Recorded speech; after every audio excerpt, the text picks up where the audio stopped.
আপনাদের মাঝে নিয়ে আসলাম আর একটা নতুন ভিডিও। সেটা হচ্ছে ঠান্ডা দিন। এক বড় ভাই বলল যে আজকে আমরা মুড়ি মাখা খাবো, এই জন্য নিয়ে আসলাম। দেখেন আমার প্রসেসিংটা। আনছি হইল লেবু, পেঁয়াজ, কাঁচামরিচ, ধনিয়া পাতা, সবগুলি প্রসেসিং করে আমি কাটতাছি। কাটার পরে দেখবেন কি স্বাদের। আবার আদাও আছে।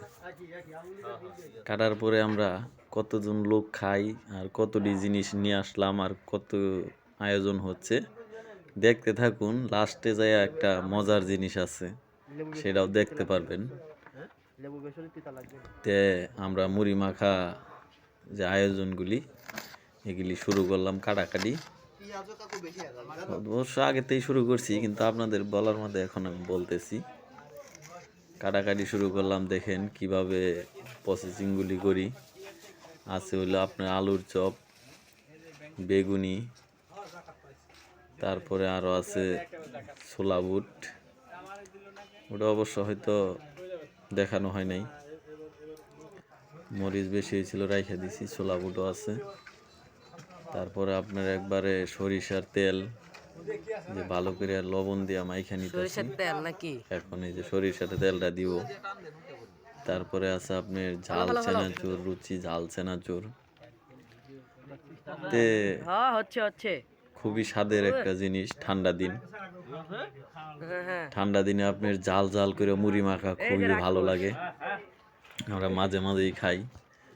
বিশেষ করে একটা দোকানের ভিতরে করতেছি, দর্জি দোকান। মাঝে মাঝেই করা হয়, কিন্তু ভিডিও করা হয় না। তো এবার ভাবলাম যে ঠান্ডা দিন যেহেতু একটা ভিডিও করি। আমি একা একা খাবো, বন্ধুদের সাথে শেয়ার করব না, এটা তো হয় না। যদি বন্ধুরা কারো খাইতে মন চায় কমেন্টে বলবেন, আমি চেষ্টা করব আপনাদের খাওয়ানোর জন্যে। যদি আশেপাশে থাকেন, লাগলে আমার নিজের পকেটে টাকা দিয়ে খাওয়াবো, তারপরে আপনাদের ইচ্ছা পূরণ করব। তাহলে আমারটা দেখবেন আর বলবেন যে এগুলা ভিডিও ছাড়ে, মানুষে দেখায়। শুধু আমরা খাওয়াটা দেখাই না, চাই যে সবাই আমাদের সাথে মিলামিশে একলগে খাই। খুবই ভালো লাগে অবশ্য। খাওয়া শেষ আর গাইজ এখন সুন্দর একটা কাঁচামরিচ বলতেছি আর খাইতেছি, খুবই ভালো লাগতেছে। ঠান্ডাও আছে, ঠান্ডা দিনে খুবই ভালো লাগতেছে। এই যে বড় ভাই মুড়ি মাখার আয়োজন করছে, দর্জি, এই হলো মাস্টার। আরো ভাই ব্রাদার আছে, আশেপাশে দোকানদার অনেকেই আছে। তবে একলগে খাইলাম সবারই, খুবই ভালো লাগলো। খাবারটা খুবই সুস্বাদু হয়েছে। লগে আছে ভিআইপি সেলুন, সেলুনেরও